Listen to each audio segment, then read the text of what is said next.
we are going to discuss around API testing for Kubernetes. What does it mean, and what are the challenges that users might be facing with this kind of architecture, and how transparent remoting, which is a capability that we shipped a couple of months ago, can help for this. But before we do that deep dive into Kubernetes and all that sort of things, I was thinking that it would be cool and maybe fun to quickly overview the different system architecture, how they did evolve over the last couple of decades, and see how testing also changed with these different practices and methodologies and sort of things like this. And so that started indeed back in the 90s. It was a long time before we were talking about Kubernetes in every way. It was years when I started to work, and I don't know if some of you guys remember, but computers were looking at something like this, sort of dirty white boxes. I can remember how noisy the fans were and how heavy the screen was. I can perfectly remember the clicks of the keyboard and all that sort of things. It was really weird. As you can see today, things changed a little bit. But then, yes, we were using that sort of computers, and what kind of applications we were developing. And they were monolithic stuff, big piece of code with no or few or no communication. There were no networking. There were really simple single executable things.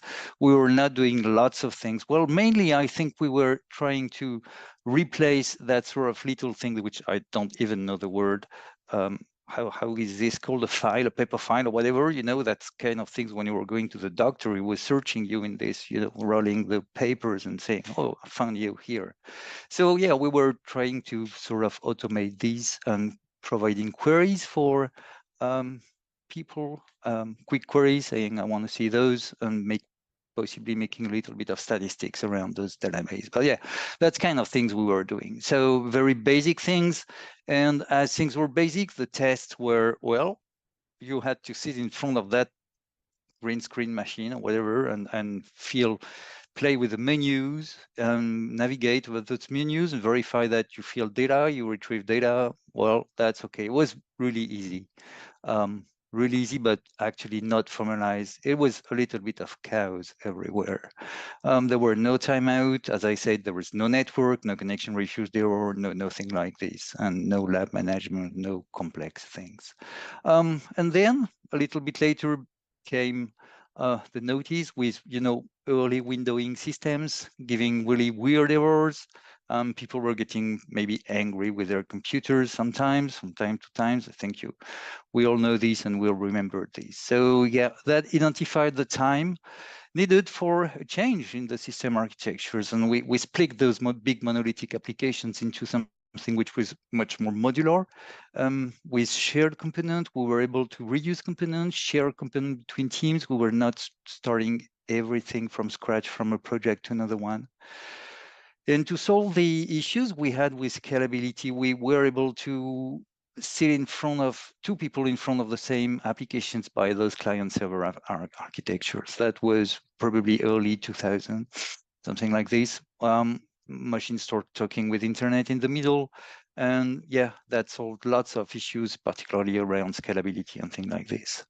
As I said, in terms of testing, that was a little bit of chaos up to a point where someone said, well, we're going to do these V diagrams.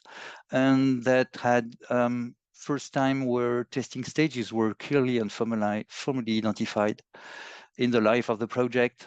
But so the issue with this is that you had to write everything down on a piece of paper and write and write and write again and again and again until you write the very first line of code.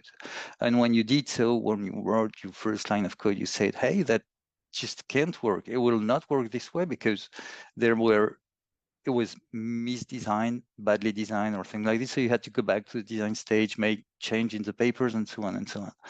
And so when came up testing, that was the end of the project. So yeah, it was cool, but end date of projects were really random, not deterministic. It was really an issue. Then, so continuing the journey from monolithic things to, we went through SOA in something like 2010, I think 2010, and now we continue our journey towards splitting those monolithic applications. And we are talking now about microservices. So those little blocks, little building blocks that does very simple things through their API. And in terms of methodology, we all agreed that it was not possible to write everything well with no bugs from the first time. So we came back with a much more iterative process, which is the one we know today with Agile methodology, where we design permanently code and test and everything each sprint, so leading us to the continuous testing we are pushing for, and all the CI/CD things that we know today. So now you can talk about microservices that we are using today without mentioning Kubernetes. So Kubernetes is something that allows containerization. So it's made of, it's a cluster. Cluster is made of nodes. Nodes is made of pods, and pods allow to run some containers inside each pod. And so those pods are connected by a network, and each service inside those containers are talking through their API. Right, so it provides a very good isolation, runtime environment isolation. So when a container crashes, it doesn't put the overall system at risk in any case. And Kubernetes is even able to kick off some new containers, to kick up some new pod in order to face high demands. For example, there are load balancing things and all that sort of things together. But now something which is quite really not easy to do in those containerized and cloud environment is it's often very difficult to be selective in the services that you want to test. So for example, if you look at a typical Kubernetes application is, for example, it's made of a number of containers and services within those containers, whether they are database services, whether they are resource monitoring services, treatment services, any kind of things, all sort of things that sits behind this application. And by default, the only way that users have to access this application is to enter into the system through this external application API, whether it's published or not, right? So anytime you need to interact with this application, you need to send requests through this ingress box that acts as a gateway. You call that gateway, ingress, egress controller, whatever, to this box, who acts as a man in the middle, in between them, and completely orchestrate the request that you send and the response that you get from the system. So that might be fine if you consider this application as a black box, and if you don't need to enter into this application. But if for example, I am a developer of that particular pod, and I want to test this pod through its API, sorry, because for example, its API is not the same that the overall application API. Well, you just cannot do this, right? Because the system won't let you get into this system that way. You have to go through this green stuff in order to be able to go into the system. So what we'll build basically is a middle-range fortress, something really secured, really nice, but in terms of testing, if you as soon as you need to access internal things, you're in trouble.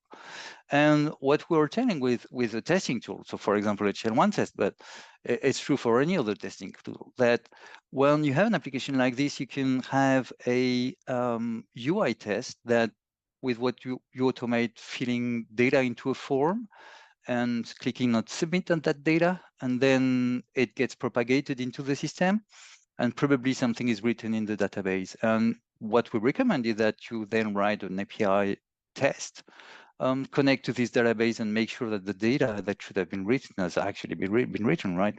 What's expected has actually happened. And so the reality that you just can't do this.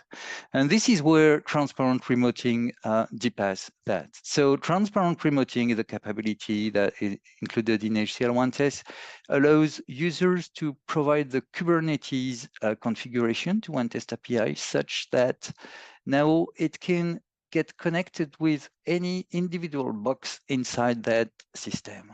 right? So now, rather than going through that gateway to interact with those services, you definitely can act with each individual API of any of the internal services because you have all visibility inside the cluster. So simply by providing a very simple configuration file, which is we are not modifying anything inside the cluster. There is nothing that needs to be modified, but simply by providing information about the cluster, one test API can get connected to any of these internal things. So if you are definitely involved into Kubernetes development, and if, for example, as a tester or as a microservice developer, you want to access the individual API inside that cluster and be able to interact with these APIs rather than going through the external application API. This is where definitely transparent remoting will help you to get this because it makes it transparent. You are accessing the microservice just if it was not in the cluster, but it is in the cluster deployed, but it's just transparent, right? So it makes you transparent this access to your internal system, to your internal services, to any of these, whether they are database, whether there are services, any kind of things. Again, we don't need to modify anything inside the cluster, just provide the right permissions and configurations to HCL1 test, which is really cool stuff. So again, so if you are interested in some more information about this, you can go to our website and get information. And will be really happy to answer any question that you have concerning these. You can reach me on LinkedIn, wherever you want. I'll be happy to make answers about these.